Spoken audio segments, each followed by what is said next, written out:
Pagi, Bu. Pada pagi hari ini, sebelum kita memulai pelajaran pada pagi hari ini, marilah kita berdoa terlebih dahulu. Berdoa, mulai. Selesai. Selamat pagi, Assalamualaikum warahmatullahi wabarakatuh. Waalaikumsalam warahmatullahi wabarakatuh. Bagaimana anak-anak? Kabar kalian sehat-sehat?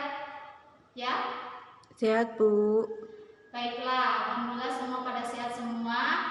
Hari ini adakah yang tidak masuk? Yang tidak hadir? Nihil, Bu. Baiklah, nihil berarti hadir semua, sehat semua ya, alhamdulillah. Pada pagi hari ini, setelah melanjutkan pelajaran yang kemarin, kita akan membahas teks anekdot. Kita masih melanjutkan dari teks anekdot yang kemarin, tapi hari ini kita akan mempelajari KD menganalisis struktur dan kebahasaan teks anekdot. Nah, di sini nanti ada dua KD, yaitu KD menganalisis struktur teks dan pembahasan teks anekdot, dan menciptakan kembali teks anekdot dengan memperhatikan struktur dan kebahasaan baik lisan maupun tulisan. Nah, di sini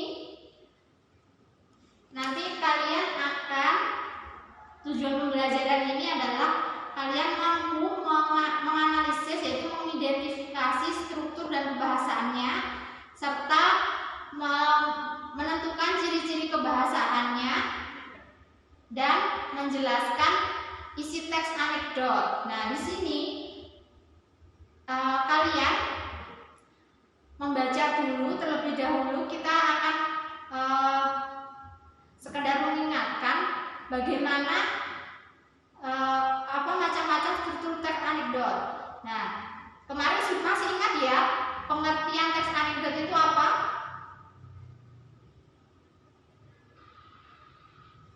Nah, teks anekdot itu adalah cerita singkat dan lucu, digunakan untuk menyampaikan kritik melalui sindiran lucu terhadap kejadian yang menyangkut orang banyak atau perilaku tokoh publik. Nah, di sini teks anekdot mempunyai fungsi mengomunikasikan, menyampaikan kritik terhadap kejadian yang menyangkut orang banyak atau perilaku tokoh publik. Nah, di sini fungsinya teks anekdot. Nah, Ibu mempunyai contoh teks anekdot. Nah, di sini kalian bisa simak, bisa baca terlebih dahulu. Ini judulnya Aksi Maling CCTV. Nah, silakan kalian membaca dulu teks ini. Baiklah, sudah? Sudah, Bu. Sudah ya. Nah, kalau sudah, ini saya berikan contoh lagi.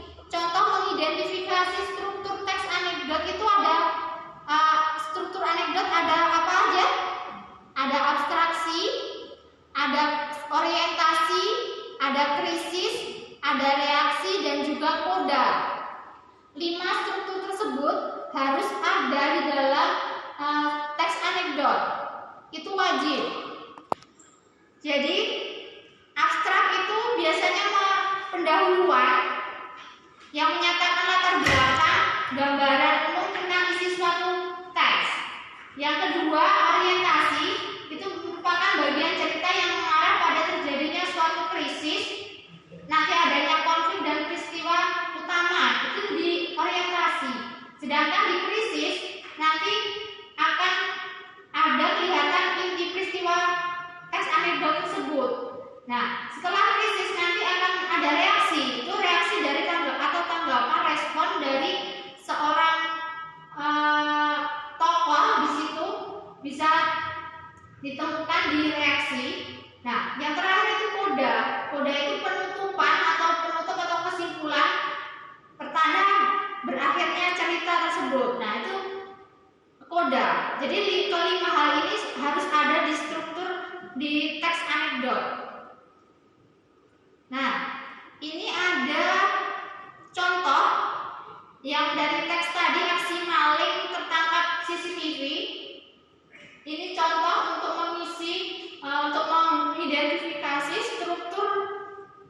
dari teks anekdot. Yang pertama, nah di sini ada teks aksi maling. Ini seorang warga melapor kemalingan. Itu merupakan abstraksinya. Nah, selanjutnya kalian bisa baca.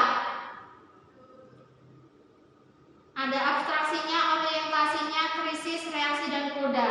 Nah, di sini sudah jelas. Ada pertanyaan dari sini, dari contohnya ada pertanyaan atau tidak? Tidak, Bu. Oke, baiklah, kalau tidak, kita lanjutkan.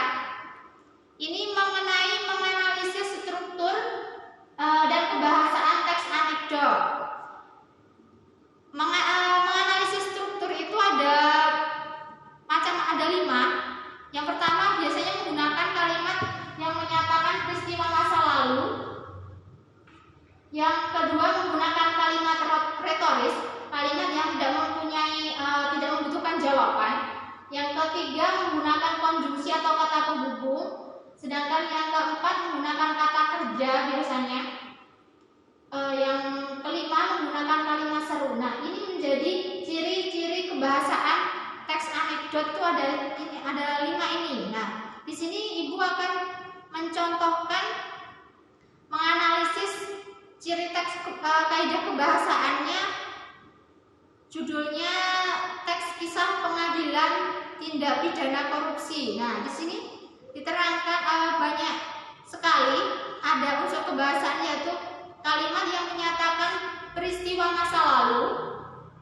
Kalimat retorisnya juga ada penggunaan konjungsi yang menyatakan hubungan waktu, serta penggunaan kata kerja aksi, kalimat perintah, dan kalimat seru.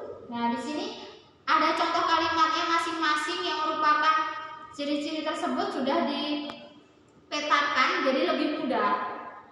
Adakah pertanyaan anak-anak? Tidak, Bu. Baiklah, kalau tidak, kita akan lanjutkan. Nah, di sini ada menyusun teks anekdot. Ini nanti bagian nanti. Nah, setelah itu kalian kalau tidak ada pertanyaan, Ibu akan memberikan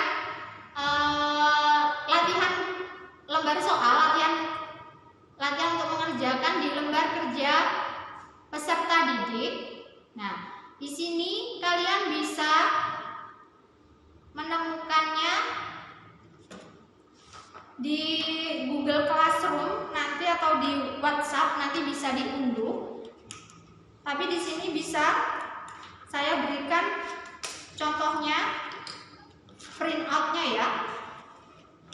Baiklah, ini kalian kerjakan. Terlebih dahulu kalian bisa mengakses di Google Classroom, di Google Form yang sudah saya kirimkan melalui WhatsApp. Nah, sekarang kalian kerjakan. Nanti kita akan mempresentasikan, memberi kesimpulan dari mengidentifikasi ciri-ciri kebahasaan dan struktur anekdot melalui Google Form. Jadi nanti tugas akan dikumpulkan di situ dan saya akan mereview melalui WhatsApp grup ya. Menganalisis, mengidentifikasi struktur teks anekdot itu melalui berbagai teks. Dari video teks anekdot dari kehidupan kita sehari-hari, kita bisa mengetahui strukturnya, menyebutkan, menemukan atau menjelaskan ciri-ciri kaidah kebahasaannya dengan baik. Nah, kalian bisa pelajari dulu di rumah, searching lewat internet, mencari referensinya lewat internet, nanti bisa untuk menyusun teks anekdot untuk pertemuan berikutnya. Ya berarti ya? Tidak, Bu. Baiklah, kalau tidak ada berarti kita akan akhiri pelajaran pada pagi hari ini. Terima kasih sudah meluangkan waktunya, sudah mengerjakan dengan baik. Saya akhiri. Assalamualaikum warahmatullahi wabarakatuh. Waalaikumsalam warahmatullahi wabarakatuh.